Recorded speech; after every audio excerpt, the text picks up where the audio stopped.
Breaking news చూస్తున్నాం. సింగరేణి కార్మిక సంఘం గుర్తింపు ఎన్నికల్లో పోటీకి దూరంగా ఉంటామని ప్రకటించిన బీఆర్ఎస్ అనుబంధ సంఘం టీబీజీకేఎస్ అనూహ్యంగా యూటర్న్ తీసుకుంది. కార్మిక సంఘం ఎన్నికల్లో టీబీజీకేఎస్ పోటీ చేస్తుందని ఆ సంఘం గౌరవ అధ్యక్షురాలు ఎమ్మెల్సీ కల్వకుంట్ల కవిత వెల్లడించారు. ఈ మేరకు శుక్రవారం కవిత ఒక ప్రకటనను విడుదల చేశారు.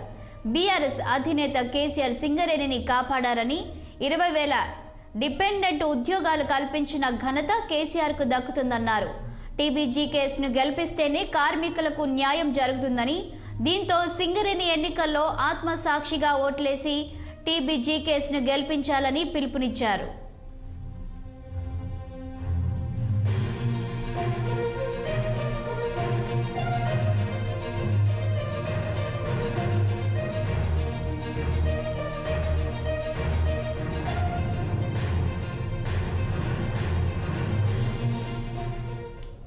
ఈ నెల 27న జరగబోయే సింగరేణి ఎన్నికల విషయంలో బీఆర్ఎస్ రోజు వ్యవధిలోనే తన నిర్ణయం మార్చుకోవడం రాజకీయ వర్గాల్లో ఆసక్తిగా మారింది.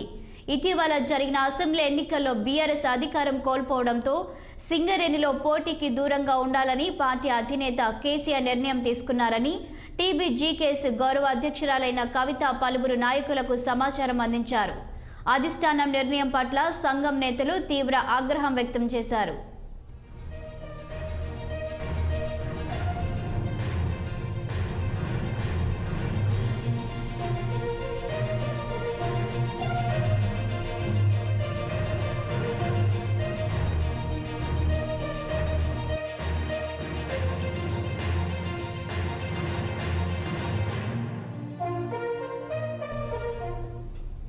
ఇక అటు సింగరేణి ఎన్నికల విషయంలో గులాబీ బాస్ కేసీఆర్ వ్యూహాత్మకంగా మైండ్ గేమ్ ప్లాన్ చేశారనే అభిప్రాయాలు వ్యక్తమవుతున్నాయి.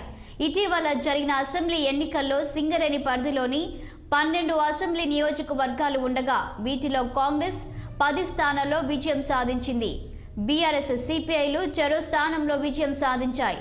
అలాగే కోల్ బెల్ట్ ఏరియాలో ఆదిలాబాద్, పెద్దపల్లి, వరంగల్, ఖమ్మం, మహబూబాబాద్ లోక్సభ స్థానాలలోని చాలా ప్రాంతాలలో సింగరేణి ఓటర్ల ప్రభావం ఉంటుంది.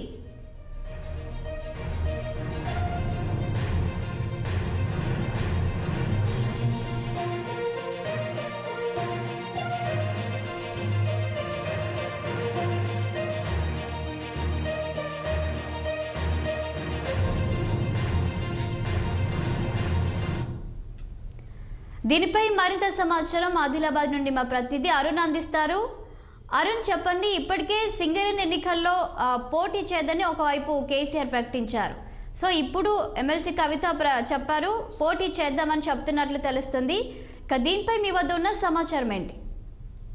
ఏదైతే ఉమ్మడి ఆదిలాబాద్ జిల్లా వ్యాప్తంగా, కరీంనగర్ జిల్లా, ఉమ్మడి కరీంనగర్ జిల్లా వ్యాప్తంగా, ఉమ్మడి వరంగల్ జిల్లా వ్యాప్తంగా, ఉమ్మడి ఖమ్మం జిల్లా వ్యాప్తంగా మొత్తంగా ఇక్కడ సింగరేణి ప్రాంతం విస్తరించుకున్నది. ఇంతకుముందు గత 10 సంవత్సరాల నుంచి బీఆర్ఎస్ అనుబంధమైన టీజీబీకేఎస్ మాత్రమే రూలింగ్ లో ఉంది. ఇప్పటి వరకు కూడా అంటే గడిచిన 1998 నుంచి ఇప్పటి వరకు 5 సార్లు ఎలక్షన్లు జరగగా 3 సార్లు మాత్రం ఏఐటీసీ, ఒకసారి ఐఎన్టీసీ, 2 సార్లు టీజీబీకేఎస్ అధికారంలోకి వచ్చింది. అధికారంలో వచ్చినప్పటి నుంచి మేము అన్ని హామీలు చేశాం అనేది మాత్రం టీజీబీకేఎస్ వాళ్ళు ఎప్పటి నుంచో చెప్పుకుంటూ వస్తున్నారు. కానీ గత సార్వత్రిక ఎన్నికలు ఏదైతే 2023 అసెంబ్లీ ఎన్నికల్లో కోల్ బెల్ట్ కు సంబంధించిన ఎలక్షన్లలో కోల్ బెల్ట్ కు సంబంధించిన ఎన్నికల్లో ఇప్పటి వరకు ఒక్క సీట్ మాత్రం ఆలోచనలో పడ్డాడు. ఆలోచనలో భాగంగా వెంటనే వచ్చిన 27 తారీఖు ఎలక్షన్లు ఏదైతున్నదో ఆ 27 తారీఖు ఎలక్షన్లలో పోటీకి వద్దు, పోటీ చేస్తే మనం ఖచ్చితంగా ఓడిపోతాం అనేది కేసీఆర్, గులాబీ బాస్ కేసీఆర్ కు, కవితకు సంకేతాలు అయితే వెళ్ళాయి. ముఖ్యంగా చూసుకున్నట్టయితే ఆదిలాబాద్ జిల్లాలో 3కు 3 మంచిర్యాల, చెన్నూరు, శ్రీరాంపూర్ కాంగ్రెస్ విజయం సాధించింది. అట్ ద సేమ్ టైం గోదావరిలో కాంగ్రెస్, కొత్తగూడెంలో కాంగ్రెస్ కు అనుబంధమైన కూనంనేని సాంబశివరావు మరియు కొత్తగూడెం మొత్తం ఖమ్మం వ్యాప్తంగా కాంగ్రెస్, మరియు వరంగల్లో ఏదైతే భూపాలపల్లిలో కాంగ్రెస్ వచ్చింది కాబట్టి మనకు గెలుపు అవకాశాలు లేవని కేసీఆర్ సూచనతోటి ఆ పోటీ నుంచి నిష్క్రమించాలని మొన్న అనుకున్నప్పటికీ, పోటీ నుంచి ఎప్పుడైతే మనం వద్దు అనుకున్నామో అప్పటి నుంచి ముఖ్య నాయకత్వం ఏదైతే ఉన్నదో వాళ్ళైతే నిన్నైతే రాజీనామాలు ఇచ్చిన పర్వం అయితే మనం చూసుకున్నాం. ముగ్గురు మిర్యాల రాజిరెడ్డి, కెంగర్ల మల్లయ్య మరియు ఏదైతే వెంకట్రావు అయితే ముగ్గురు రాజీనామాలు చేశారు. కొన్ని ఏరియాలలో కూడా వైస్ ప్రెసిడెంట్లు కూడా రాజీనామాలు చేయడంతో రెండవ క్యాడర్ కు ఇలా నాయకత్వానికి ఏది పాల్పడలేదు. ఇప్పటి వరకు అయితే 80% టీజీబీ కేసు కాలైంది. అందరూ మాత్రం ఐఎన్టీసీ వైపు చూస్తున్నారు. మొత్తంగా చూసుకున్నట్టయితే ఈ నిర్ణయం ఏదో ముందు తీసుకుంటే బాగుండు. ఓడినా గెలిచినా యూనియన్ అయితే ఉండేది. ఇప్పుడు రాజీనామాలు చేసుకున్నాక మనం చేసేది ఏముంటుంది ఇంకా అని చెప్పి కొందరి టీజీబీ కేసు కార్యకర్తలు అయితే ఆందోళన మొదలైంది. ఈ ఆందోళనతో ఏదైతే టీజీబీ కేసు ఏదైతే ఉద్యమ పార్టీ నుంచి మొదలైన తెలంగాణ బొగ్గుగని కార్మిక సంఘం మనుగడే ప్రశ్నార్థకంగా మారింది. అరుణ్, అంటే ఇప్పటికే కేసీఆర్ ముందు వద్దని చెప్పారు కదా, టీబీజీ కేసుకు కూడా సూచించారు ఎన్నికల్లో పోటీ చేయొద్దని. కానీ మళ్ళీ ఎందుకు ఇప్పుడు పోటీ చేయాలనుకుంటున్నారు?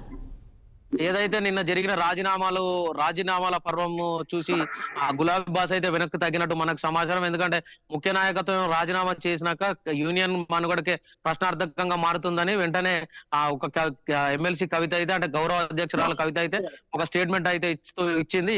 మేమైతే పోటీలో ఉంటాం, ఖచ్చితంగా పోటీలో ఉంటాం. ఎందుకంటే కార్మికులకు అంతో ఇంతో మంచి చేసింది కేసీఆర్ కాబట్టి ఆ కార్మికులు ఆత్మసాక్షిగా కేసీఆర్ కే ఓటేసి గెలిపియాలి.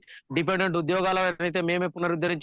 సింగరేణి లాభాలు కూడా మా ద్వారానే వచ్చాయనేది కవిత వాదనలో అయితే విన్నాం. అయినప్పటికీ కూడా ఇప్పటికే రాజీనామాలు చేసిన వాళ్ళు వెనక్కి వస్తారా, మరి ఏదైనా గులాబీ దండు ఇంకేదైనా నిర్ణయం తీసుకుంటుందా, లేదంటే వాళ్ళని బుజ్జగించే ప్రయత్నం చేస్తున్నారా అనేది మనం ఇప్పుడు చూడాల్సిన అంశం. మొత్తంగా చూసుకున్నట్లయితే రెండవ క్యాడర్ లో అయితే ఒక సందేహం మొదలైంది. ఏంటంటే గతంలోనే కవిత ఒక ప్రెస్ మీట్ లో మాత్రం ఏదైతే యువకులు రావాలి, యువకులే తెలంగాణ బొగ్గుగని కార్మిక సంఘానికి లీడర్లుగా ఉండాలనేది ఒక ప్రకటనలో మనం చూసాం. ఇప్పుడు రెండో స్థాయి నాయకత్వం కూడా యువకులను ఓడినా గెలిచిన యువకులకు మంచి ప్రాతినిధ్యం ఇస్తే భవిష్యత్తులోనైనా ఆ యూనియన్ కు మంచి అవకాశం ఉంటుందని కార్యకర్తలు మరియు రెండవ